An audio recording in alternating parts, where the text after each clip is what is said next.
Ever imagine a world, and stick with me here, a world with no elections, like completely scrap the whole thing, no more campaign speeches, no more debates, just straight up citizen rule. It sounds kind of wild, right? Well, that's exactly the kind of radical vision Muammar Gaddafi lays out in his Green Book, which we're diving deep into today. Oh, the Green Book. Now that's a fascinating document. It really is. And before anyone writes it off as, just another relic of history, remember this. Gaddafi, whatever you think of him, he really made people confront some seriously big questions. Questions about power, about democracy, the Yeah. bedrock stuff. He certainly wasn't afraid of challenging the status quo.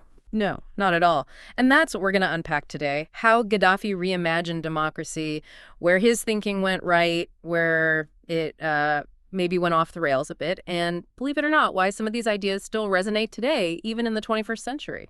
It's always surprising how these historical documents can still feel relevant. Right. Okay, so Gaddafi, right out of the gate, he comes out swinging against representative democracy.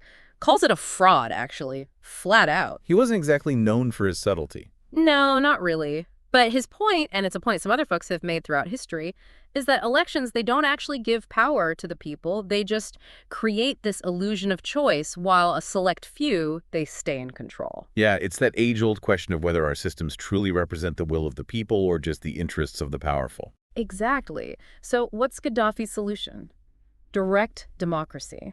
But like on a scale that's almost unimaginable, he envisioned these things called popular conferences. Basically, picture your local town hall, right? But instead of just a few folks at a meeting, it's everyone. I mean, everyone in the community weighing in on every single decision. It's a fascinating idea, this idea of radical direct democracy, where every citizen has a direct say in the decisions that affect their lives. It's ambitious, to say the least. Ambitious is one word for it. But okay, how would this even work in real life? Like, could you imagine trying to get everyone in your city to agree on something as simple as a stop sign? Right, the logistics of it all. It's one thing to talk about direct democracy in theory. It's another to actually implement it on a large scale. I mean, even in ancient Athens, which is often held up as the gold standard of direct democracy, only a small fraction of the population could actually participate, mainly just the free men. Exactly. It's like, how do you even begin to scale that up to a whole country, let alone Gaddafi even talked about a global system like this? And that's where Gaddafi's vision, while intriguing, really starts to bump up against the realities of, well, reality. The logistical challenges, the philosophical questions, those are pretty enormous. And then there's the whole issue of like law and order. If you don't have traditional courts, legal systems, the institutions we rely on, how do you enforce agreements? How do you resolve disputes fairly? Right. How do you ensure justice and protect individual rights without those established systems? Gaddafi, and is here where his ideas get really interesting, he believed that laws should be rooted in tradition and, get this, religion. So instead of law books, it's more about customs, beliefs, the way things have always been done. Essentially, yes. He argued that these traditions, they develop organically within a society, reflecting its values and beliefs. He saw them as a more authentic, more organic form of governance. Okay. I can see how that might appeal to some people, the idea of laws reflecting shared values. But then you gotta ask, whose traditions are we talking about? That's the million-dollar question, isn't it? Whose interpretation of tradition holds sway? And what happens when those traditions clash with, say, the rights of individuals or minority groups? Yeah, that's a big one. It's something that Gaddafi doesn't fully address in the Green Book. He lays out his grand vision, but those practical and ethical considerations, those are left largely unexplored. Okay, so we've talked about Gaddafi's, let's call it a unique vision for democracy, but hold on tight because it doesn't stop there. We're about to get into his economic theories, and let me tell you, he was just as ready to shake things up when it came to how we work and how we get paid. This is where the Green Book takes a really fascinating, almost unexpected turn. Gaddafi was completely against the whole idea of earning a wage. Wait, really? He wanted to abolish paychecks? He did. He saw it as a form of exploitation, plain and simple. But don't go thinking he was advocating for everyone to just get a free ride.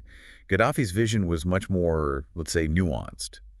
He truly believed that in a truly fair system, the people doing the work, they should be the ones in the driver's seat, controlling how things are produced and sharing in the rewards of that labor. Okay, so less about government handouts, more about giving the power back to the workers. Exactly. And to understand how he saw this working, we got to break down how Gaddafi looked at production. He saw it as having three main parts. First, got your raw materials, the stuff you start with. Then there's the means of production, which is like your factories, tools, all that. And lastly, and most importantly to Gaddafi, are the producers, the workers themselves. Makes sense so far. So where do the wages come in? Or I guess, where do they not come in? Right. Well, instead of having a system where company owners or even the state walk away with most of the profits, Gaddafi's idea was that the workers, the ones actually creating the value, they should be the primary ones benefiting. He called it natural socialism, with everyone having a real stake in how well things are going. So instead of big corporations, it's more like networks of worker-owned businesses all connected and contributing to the economy. It's a pretty radical shift when you really think about it. It really is. And it's important to point out here that Gaddafi wasn't just parroting some pre-existing ideology. He pulled inspiration from different places, criticized the way capitalism can be exploitative, but he also didn't like the idea of a centralized controlling government, like you see in those strict Marxist-Leninist systems. So he was trying to find a different path altogether, something kind of in between. Exactly. Now, could this actually work in the real world? I mean, that's a whole other debate. Sure. There are definitely folks who argue that without that drive for profit, that competition that you get in capitalism, Gaddafi's system would just end up inefficient and, well, kind of stagnant. No incentive to innovate or improve if everyone's guaranteed a piece of the pie, regardless. That's one way to look at it. But then again, there are also those who see the potential for a much fairer distribution of wealth and resources, more worker empowerment, as reasons to at least consider alternatives like Gaddafi's. Yeah, it really makes you think, could we actually create a more equitable system where the wealth is spread around more fairly if we completely reimagine this whole relationship between work, ownership, and profit? Gaddafi grappled with that, and honestly, it's a question that feels just as relevant today, especially with all the worries about income inequality and these giant corporations holding so much sway. We've dug into Gaddafi's, let's say, unconventional ideas about democracy and economics, but there's a whole other side to his thinking that we haven't really touched on yet. His views on, well, society itself, like how he saw the whole fabric of society working. And this is where understanding his background is really key. I mean, Gaddafi grew up a Bedouin, part of a nomadic tribal culture. And that experience, it really colored the way he saw the world. It wasn't just some abstract theory to him. This was rooted in his own life. Absolutely. Gaddafi, he put huge importance on what he called the social. And by that, he meant those bonds, family, tribe, the nation. He felt like those connections, they were way more fundamental than just the individual, even more than the state itself. So he's kind of flipping the script on the whole individual versus society debate we hear so much about. He really is. Gaddafi truly believed that when those social bonds start to fray, when they weaken, that's when you see societies break down. Chaos takes over. He pointed to real-world conflicts as proof, especially situations where groups get marginalized, their identities suppressed, and bam, you have the seeds of unrest. It's an interesting perspective, especially coming from a Western society where individual freedom is often put on a pedestal, like it's almost the opposite. Right, exactly. For Gaddafi, the well-being of the group, the collective, that came first. Your duty was to uphold those social structures, keep them strong for everyone's sake. Now, we can't talk about Gaddafi's views on society without addressing his stance on women. And I think it's fair to say it's a controversial one. Definitely a complex issue. On the one hand, Gaddafi was very much in favor of traditional gender roles. He saw women's roles as mothers, wives, as crucial to how society functions. Essential, even. He called it natural order, right? Like how things were supposed to be. And he argued that modern life, with more women entering the workforce, taking on roles traditionally held by men, he saw that as disrupting that order. He did. And here's where it gets tricky. It wasn't like Gaddafi was advocating for, oppressing women.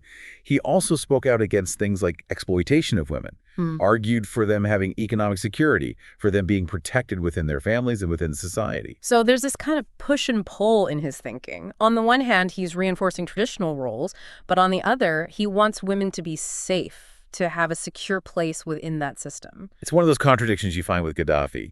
His ideas, they don't always fit neatly into our usual categories. It makes it hard to just dismiss him outright, even when you disagree with some of what he's saying. Well, it's certainly been a trip digging into the mind of Muammar Gaddafi. His Green Book, yeah, it's a product of its time, but there's also this weird way it still feels relevant today. It makes you ask those big, sometimes uncomfortable questions about power, about equality, about the kind of world we're building. Exactly. And I think that's the mark of any piece of writing, really, that has something to say. Even if we don't agree with all the answers Gaddafi came up with, even if we flat out reject some of them, he makes us think. And maybe that's enough. Maybe that's how we start to move towards something better. Who knows?